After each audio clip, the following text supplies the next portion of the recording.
दोस्तों, चाहे जीवन में कुंवारे मर जाना, लेकिन कभी भी ऐसी 10 लक्षणों वाली लड़कियों को अपना जीवन साथी मत बनाना, या फिर कहें तो किसी प्रकार का रिश्ता या दोस्ती या फिर संबंध हो, ऐसे लड़कियों से भूलकर भी कोई संबंध मत रखना।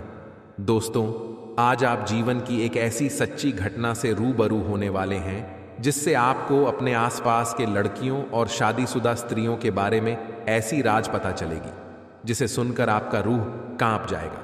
हाँ दोस्तों, इस कहानी में आप लोगों को सुनने के लिए मिलेगा कि वह लड़कियां कैसी हुआ करती हैं, जिनसे इंसान अगर भूल से भी शादी कर ले तो वह हमेशा के लिए बर्बाद जाता है। चाहे कितना भी धन कमाए, लेकिन हमेशा गरीब ही बना रहता है। चाहे कितना भी मेहनत कर ले, वो हमेशा असफल ही रहता है। नमस्कार दोस्तों, स्वागत है अपने चैनल पुराणम ज्ञान पर। आप लोगों का आज के समय में यह समझना बहुत कठिन है। एक बार माता सीता और भगवान श्री राम अपने प्यारे से बाग में टहलते हुए आपस में बात कर रहे थे। तभी भगवान श्री राम बोले, सच कह रही है। फिर माता सीता बोली, हे प्रभु, ऐसे में जो एक जीवन साथी होती है, जो किसी इंसान के साथ उसके पूरे जिंदगी साथ रहती है, उसके बारे में पता होना बहुत ज़रूरी है। और उसके क्या क्या लक्षण हैं, उसके अच्छे और बुरे चरित्र का पता होना बहुत ही आवश्यक है। फिर भगवान श्री राम माता सीता से कहते हैं, हे प्रिय, आप सही कह रही हो। नहीं तो किसी भी मनुष्य का जिंदगी एक पल में बर्बाद हो जाती है। उसको राजा से रंक बनने में समय नहीं लगता। वो हमेशा अशांत और निराश रहता है।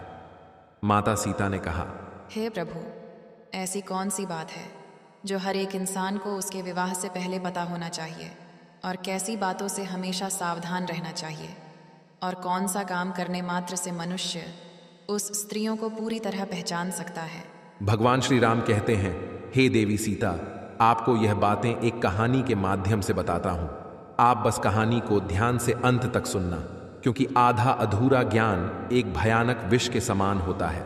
अगर कोई मनुष्य इस कहानी को अंत तक सुनता है और इस कहानी को शेयर यानी प्रसार प्रचार करता है, उसको 10,000 पापों से मुक्ति मिलती है।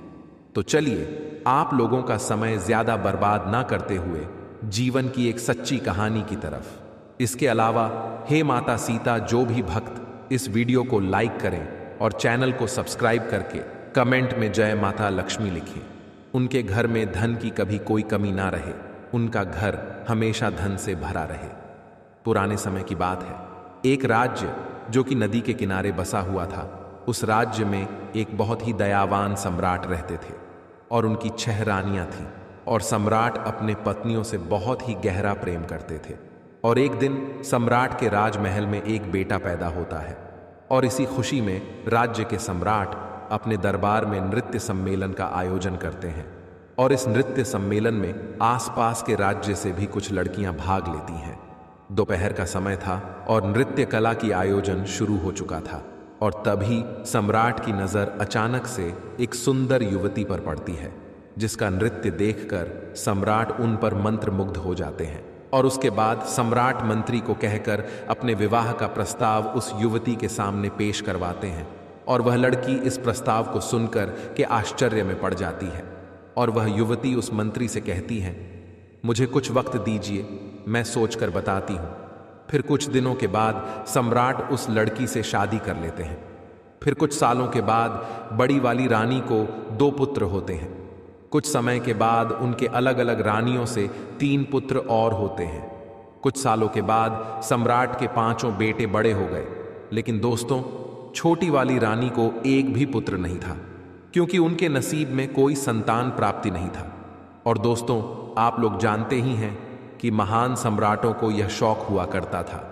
जंगल में शिकार का खेल खेलने का। तो जो सम्राट के 5 बेटे थे, उनमें से सबसे बड़ा बेटा एक दिन अपने घोड़े पर सवार होकर के जंगल में शिकार करने के लिए गया। और जंगल में शिकार खेलते खेलते पूरा दिन बीत गया, परंतु उसके हाथों से एक हिरण का वध तक नहीं हुआ। उसने एक भी हिरण को नहीं मार पाया। लेकिन तभी अचानक से सामने एक बहुत ही घने जंगल में से एक पागल युवक निकल करके आया।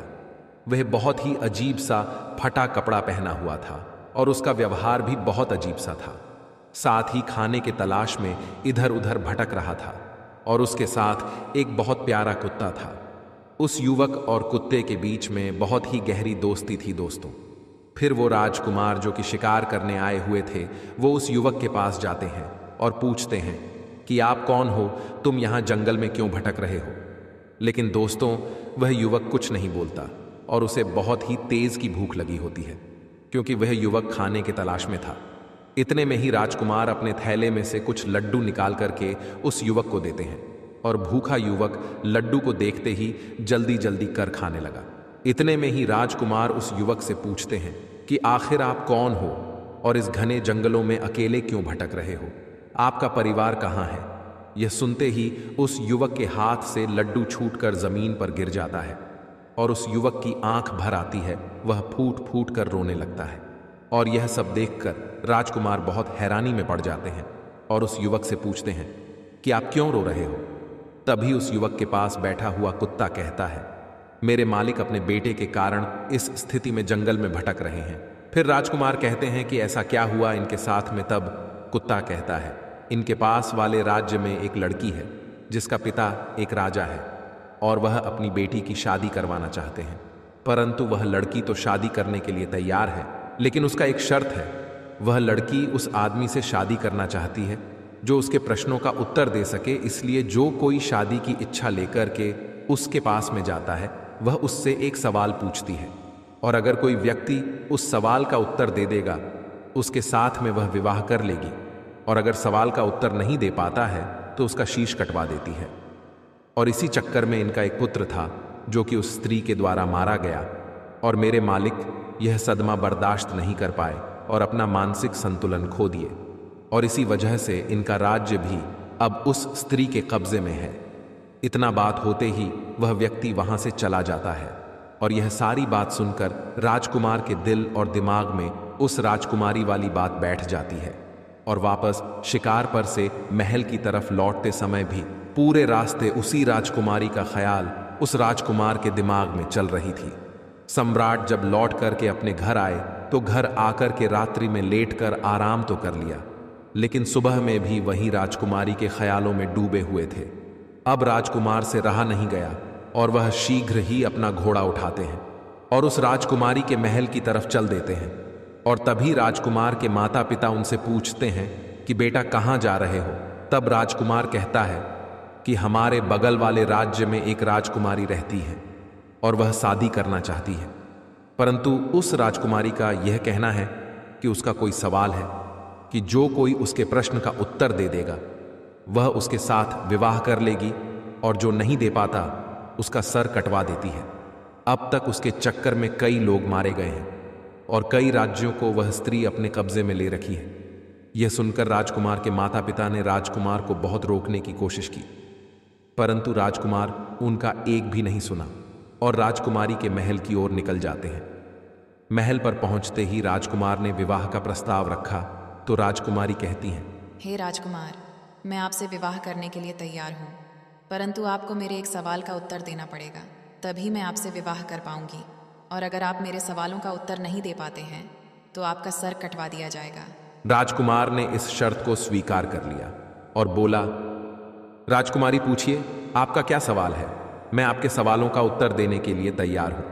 फिर राजकुमारी अपना वह एक प्रश्न पूछती है जो अभी तक कई लोगों से पूछती आ रही थी, और जब राजकुमारी ने सवाल पूछा तो वह राजकुमार देखता रह गया। जब उत्तर नहीं आया तो राजकुमार का शिष्य कटवा दिया गया। दोस्तों, ऐसा कौन सा सवाल था जो कि राजकुमारी पूछती थी, लेकिन कोई भी इनके सवालों का जवाब नहीं दे पाता था। इसके बारे में आपको आगे वीडियो में जरूर पता चल जाएगा कि राजकुमारी ऐसा क्यों करती थी, क्यों हर वह व्यक्ति जो राजकुमारी से शादी करना चाहता था उससे वही एक सा सवाल पूछा करती थी। जब बड़े वाले भाई मारे गए तब बड़े से छोटा दूसरे नंबर के राजकुमार ने विचार किया कि वह राजकुमारी के पास जाएगा और अपने भाई का बदला लेगा, परंतु जैसे ही राजकुमारी उसके सामने आती है तो वह राजकुमार उस राजकुमारी को देखकर उन पर मोहित हो जाते हैं और खुद में सोचते हैं कि यह कितनी सुंदर स्त्री है, काश मैं इनसे विवाह कर पाता। लेकिन फिर राजकुमार राजकुमारी से कहता है, मेरे बड़ा भाई कहाँ है? तो राजकुमारी कहती हैं, हे सुंदर राजकुमार, मुझे इसके बारे में कुछ नहीं पता। ये सब सुनकर राजकुमार फिर से सोच में पड़ जाते हैं। तब राजकुमारी राजकुमार से कहती हैं, है प्यारे राजकुमार, क्या सोच रहे हो? तब राजकुमार कहता है कि आप कितनी सुंदर हो, मैं आपसे विवाह करना चाहता हूं। तो फिर राजकुमारी कहती है, हे राजकुमार, मैं आपसे विवाह तो कर लूंगी, लेकिन मेरा एक सवाल है, पहले आपको उस सवाल का उत्तर देना पड़ेगा। तो राजकुमार कहता है कि ठीक है, आप अपना प्रश्न पूछो। लेकिन दूसरे वाले राजकुमार भी उनके सवाल का उत्तर नहीं दे पाते हैं और उनका भी सर कटवा दिया जाता है।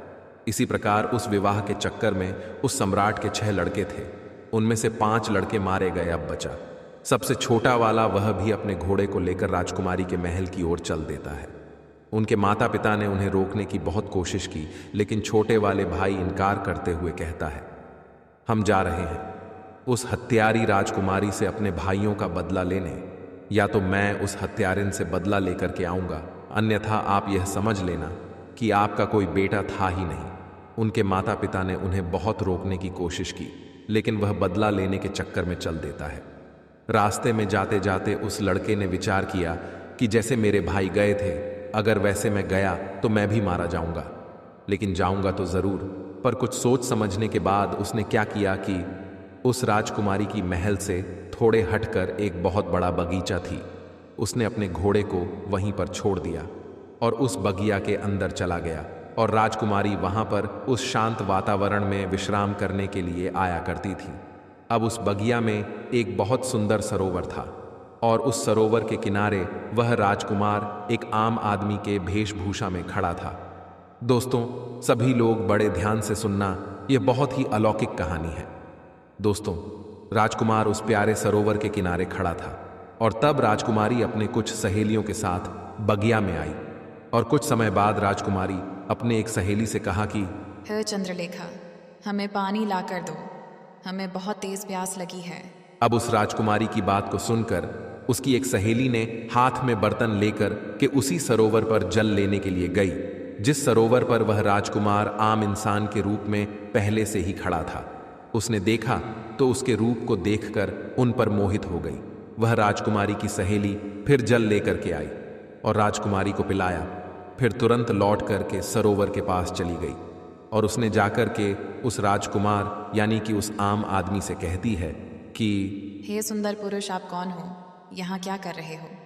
मैं आपको देखते ही आपके रूप पर मोहित हो गई हूँ और मैं शीघ्र ही आपसे विवाह करना चाहती हूँ। फिर राजकुमार कहता है कि वह तो ठीक है, लेकिन आप कौन हो? फिर वह लड़की कहती है कि मैं राजकुमारी की सहेली चंद्रलेखा हूँ। यह सुनकर के राजकुमार उस चंद्रलेखा के साथ उसके घर चले जाते हैं और चंद्रलेखा अपने आंगन में चारपाई बिछा करके उस राजकुमार को बैठा दिया और उसके बाद में भोजन करवाया। और फिर कहती है कि आप क्या सोच रहे हो? आप विश्वास करिए, मैं आपको कभी धोखा नहीं दूंगी, क्योंकि मैं तुम्हारे रूप के ऊपर दीवानी हो चुकी हूँ। मैं तुमसे प्यार कर बैठी हूँ। जब इतनी बात उस राजकुमार ने सुनी तो वह राजकुमार रोने लगता है। राजकुमार के आंखों से आंसू के धारा बहने लगी और कहने लगा, मैं इसीलिए सरोवर में घूम रहा था, क्योंकि यह जो तुम्हारी राजकुमारी है इतनी हत्यारी है, जिसने अब तक बहुत लोगों के सर कटवा दिए हैं और उन्हीं में हमारे 5 भाई मारे गए। तो मैं अपने भाइयों का बदला लेना चाहता हूं। इसलिए मैं यह जानना चाहता हूं कि यह राजकुमारी कौन सा सवाल पूछती है। तब चंद्रलेखा कहती है, वह तो हम आपको बता देंगे, लेकिन पहले आप हमसे वादा कीजिए कि आप हमसे शादी करेंगे। तो दोस्तों, चंद्रलेखा ने एक तरफ तो राजकुमार से शादी करने का वादा करवा ली, वहीं दूसरी ओर उसे यह डर भी लग रहा था कि अगर हम इनको वहां जाने देंगे तो पता नहीं यह वहां से लौट करके आएंगे भी या नहीं। तो फिर राजकुमार चंद्रलेखा से कहता है कि मैं जरूर तुमसे विवाह करूंगा।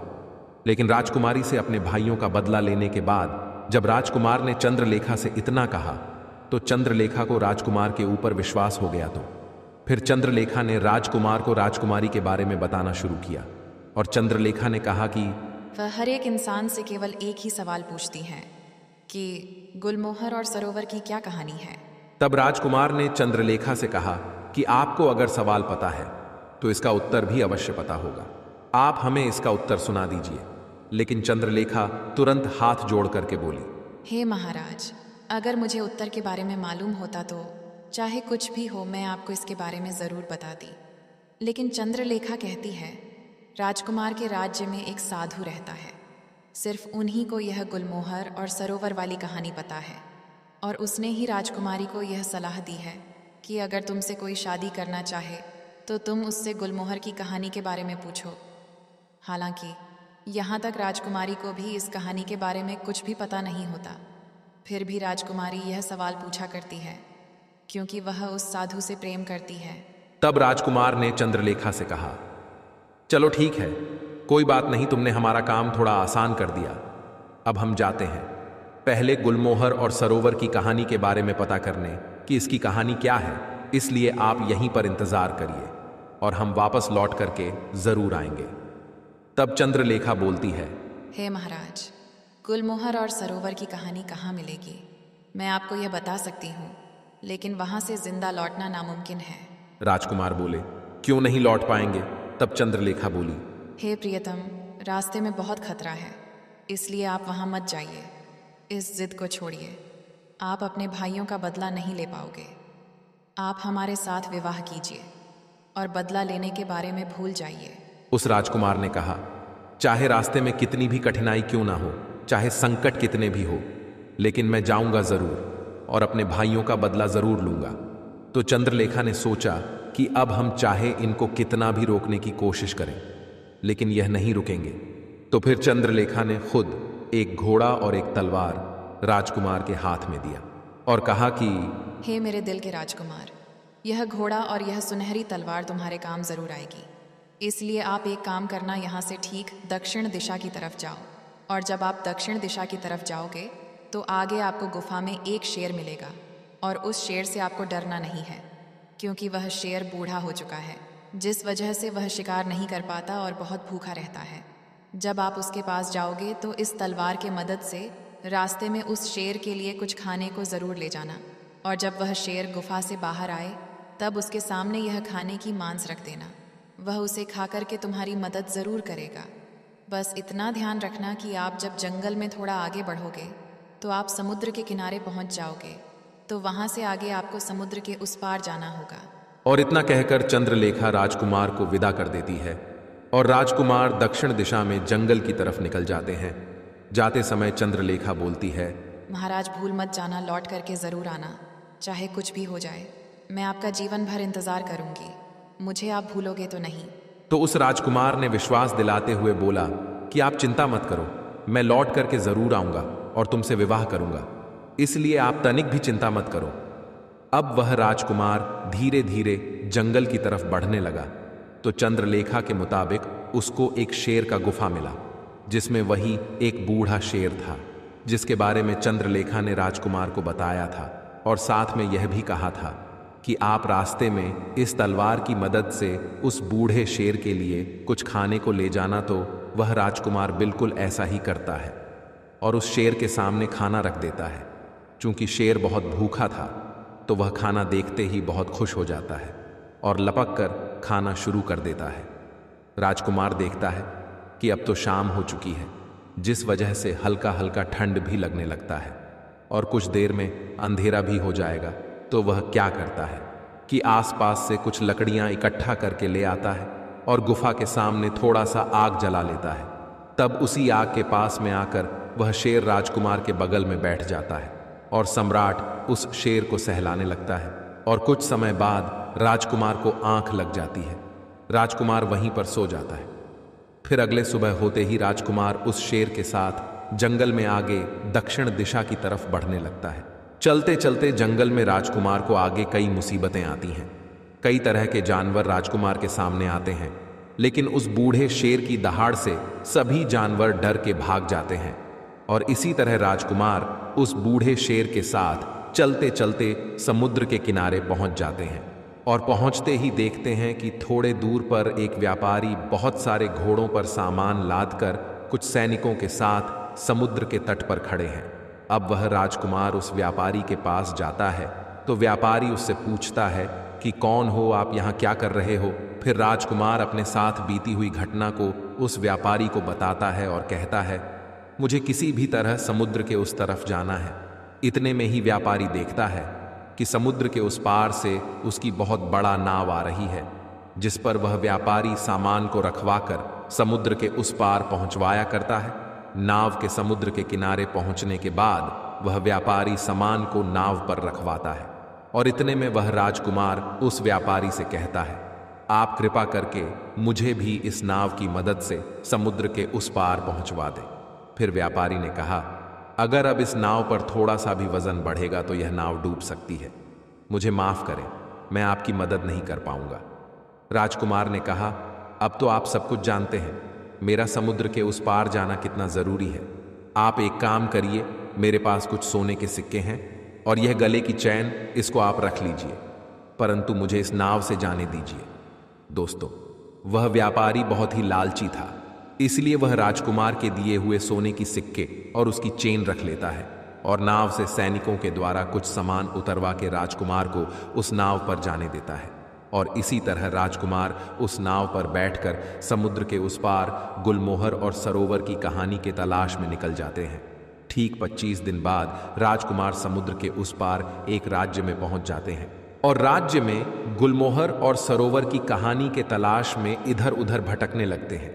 और देखते देखते वह राजकुमार एक राज्य में पहुंचते हैं और जिस राज्य में वह पहुंचे उस राज्य का नाम गुलमोहर होता है और वहां के सम्राट का नाम सरोवर था। वहां पर पहुंचकर राजकुमार देखता है कि सरोवर नाम के सम्राट के राज्य में नित्य कला होता था और वहां पर कई लोग आया करते थे, संगीत बजता था, नृत्य कला होता था।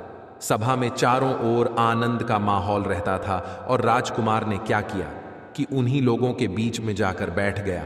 अब 3-4 दिन लगातार वहां पर आता है और चुपचाप चला जाता है, लेकिन किसी से कुछ नहीं कहता। एक दिन सरोवर नाम के सम्राट की नजर उस पर पड़ गई और सरोवर नाम के सम्राट ने उसको सभा के अंत में बुलाया और उससे कहा, मैंने आपको देखा कि आप 3-4 दिन से आते हो, ना किसी से कुछ कहते हो और ना ही किसी से कुछ बोलते। आप इस राज्य के नहीं लगते हो, इससे पहले कभी यहां दिखाई भी नहीं दिए। कौन हो आप, क्या करना चाहते हो? राजकुमार को तो गुलमोहर और सरोवर की कहानी पता करनी थी और उन्हें अच्छी तरीके से पता था कि इस कहानी के बारे में सरोवर नाम के सम्राट को जरूर पता होगा। इसलिए राजकुमार सम्राट सरोवर से कहता है, महाराज, मैं कुछ संगीत गाना चाहता हूं। यह सुनकर सम्राट उनसे बोलते हैं कि कौन सा संगीत ठीक है, आप सुनाइए। और इतने में सरोवर नाम के सम्राट के इशारे पर पीछे से ढोल बजने लगते हैं और राजकुमार संगीत गाने लगते हैं। उस राजकुमार ने इतना सुंदर संगीत सुनाया कि पूरी सभा बैठी हुई वाह वाह करने लगी। सम्राट खुश हो गया और सम्राट ने खुश होकर के बोला, हम तुम्हारे इस गायकी से इतने खुश हैं, इतने खुश हैं कि आप चाहे तो कुछ भी मांग सकते हो। आप जो मांगोगे हम आपको वह जरूर देंगे, यह हमारा वचन है। फिर राजकुमार कहने लगा, महाराज, ऐसा ना हो मैं मांगूं और आप अपना पैर पीछे खिसका लें। इसलिए एक काम कीजिए, आप रहने दीजिए, जो कुछ भी है वह ठीक है और जैसे भी है ठीक है, हम जैसे हैं अच्छे हैं। तो उस सम्राट ने कहा, नहीं, आप मांगो, ऐसा कुछ नहीं है।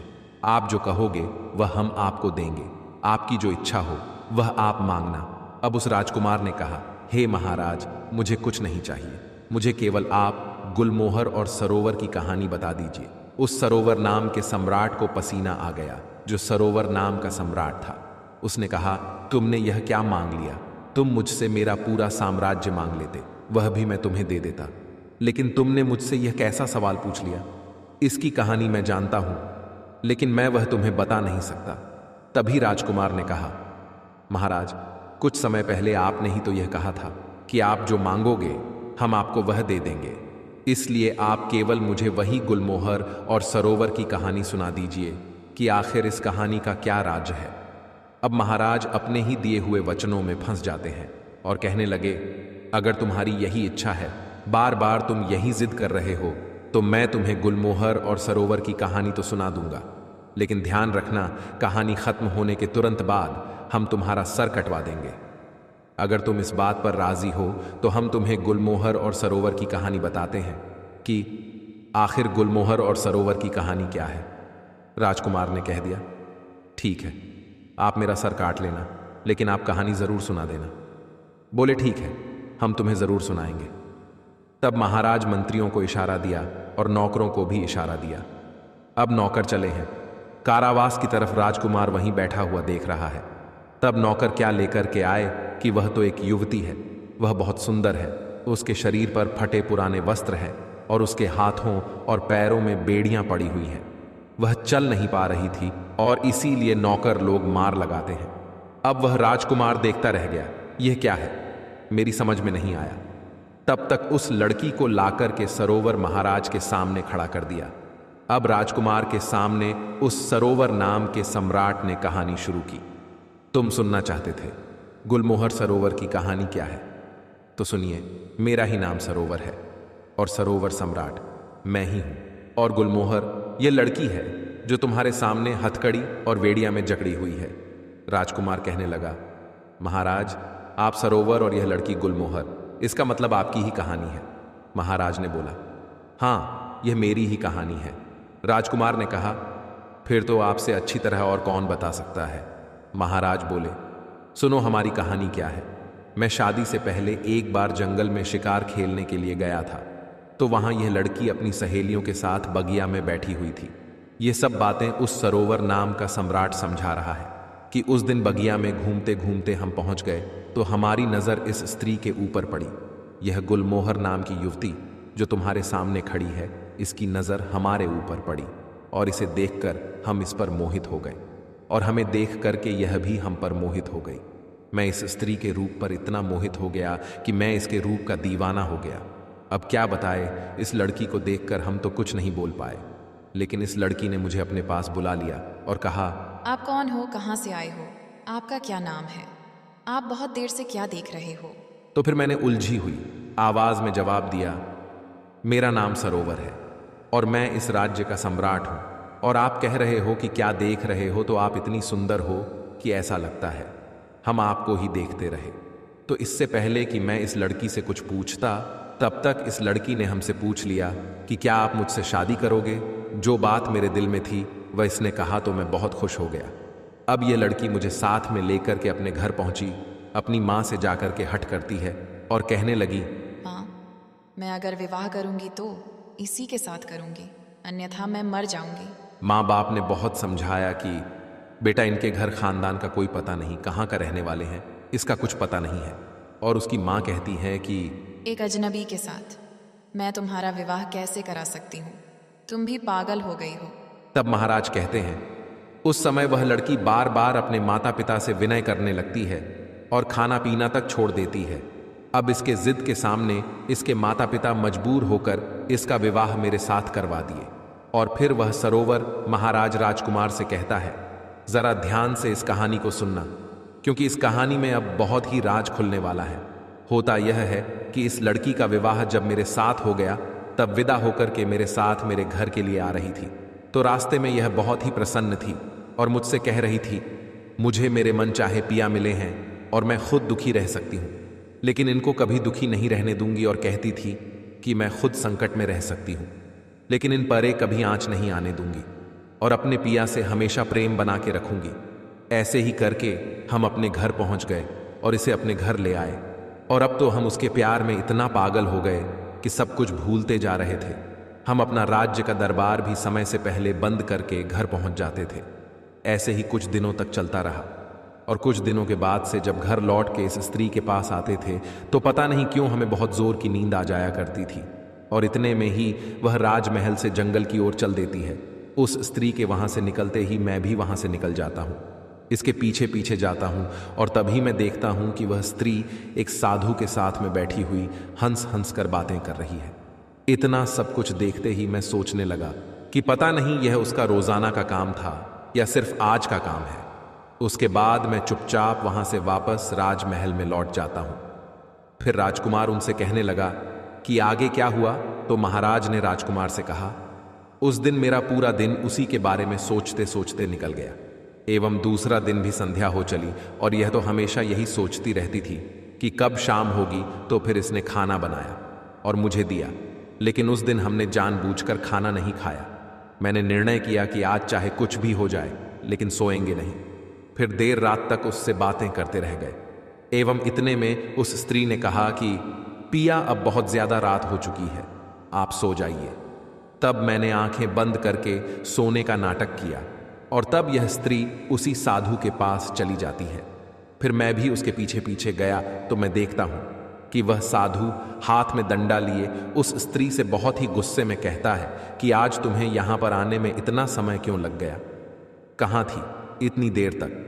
फिर वह स्त्री हाथ जोर करके साधु से क्षमा मांगते हुए कहा, मेरे पिया आज विलंब से सोए थे, इसीलिए मुझे आने में इतनी देर हो गई। फिर स्त्री ने साधु से कहा कि अगले बार से ऐसा कभी नहीं होगा, क्योंकि अगले बार मैं उसके खाने में जहर देके उसे सदा के लिए सुला दूंगी और आपके पास आ जाऊंगी। तभी मैंने उसके मुख से यह बात सुनी तो मुझे बहुत ही तेज पसीना आने लगा और मैं घबरा गया। उसी समय उस साधु की नज़र मुझ पर आ जाती है और साधु ने उस स्त्री से कहा कि उस पेड़ के पीछे छिप करके मुझे कोई देख रहा है। तो फिर वह जो गुलमोहर नाम की रानी थी उसकी नज़र मेरे ऊपर पड़ी। तभी वह स्त्री ने चिल्ला चिल्ला कर कहा कि यह तो मेरे पिया है, आप उसे जल्दी मार डालिए, नहीं तो हम लोग नहीं बचेंगे। फिर क्या था कि वह दो और मैं अकेला, वह दोनों ने मिलकर मुझ पर आक्रमण किया और मुझे मारने की कोशिश की और हमारे बीच युद्ध छिड़ गया और फिर मैं युद्ध करते करते नीचे गिर गया। उस साधु ने मुझे कसकर दबा लिया कि तभी यह जो स्त्री है यह स्त्री नहीं बल्कि हत्यारण है। उसके बाद यह स्त्री ने तलवार लेकर मेरे सीने पर बैठ गई और तभी वो जो साधु था वह वहां से भाग जाता है। फिर मुझे कुछ समझ में नहीं आ रहा था कि मैं क्या करूं, और जैसे ही यह स्त्री मुझे तलवार से मारने वाली ही थी कि इतने में महाराज उस राजकुमार से कहता है कि यह जो कुत्ता तुम सामने देख रहे हो, उस वक्त यह कुत्ता आता है और रानी पर आक्रमण करके मेरी जान बचा लेता है। और जो वह साधु था वह समुद्र के उस पार अंजलि नाम के राजकुमारी के राज्य में जाकर छिप गया है। राजकुमार को महाराज की पूरी बात समझ में आ गई और महाराज कहते हैं कि यह थी पूरी गुलमोहर और सरोवर की कहानी। अब मैं अपने वादे के अनुसार पूरी कहानी तुम्हें सुना दी। अब तुम इस वादे के अनुसार अपना सर कटवाना पड़ेगा।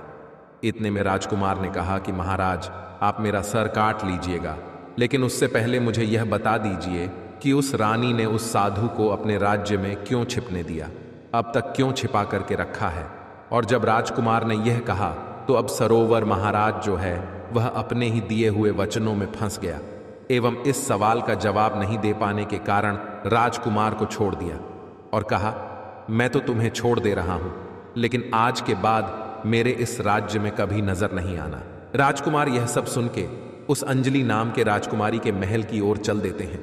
कुछ दिनों के बाद जब राजकुमार अंजलि नाम के राजकुमारी के महल में पहुंचते हैं तो राजकुमारी से कहते हैं, मुझे आपसे विवाह करना है।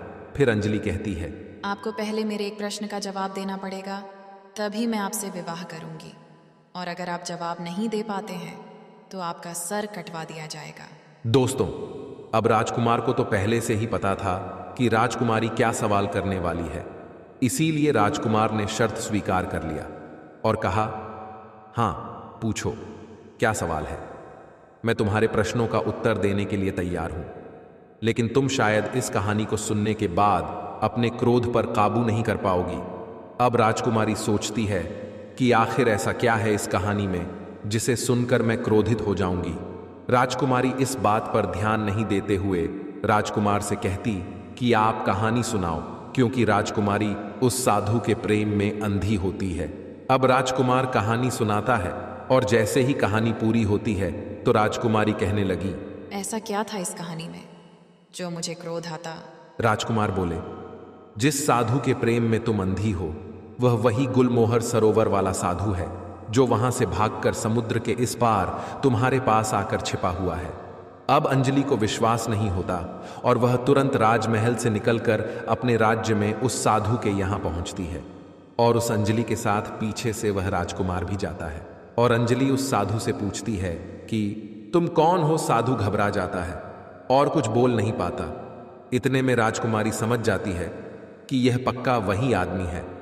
अब राजकुमारी उस साधु से कहती है, तुम्हारे चक्कर में बहुत लोगों का सर कटवाया गया, तुम खुद सभी लोगों को जंगल में ले जाकर के सिर कटवाए हो, अब तुम्हें भी सजा मिलेगी, तुम्हारा भी सर राज्य के सभी लोगों के सामने कटवाया जाएगा।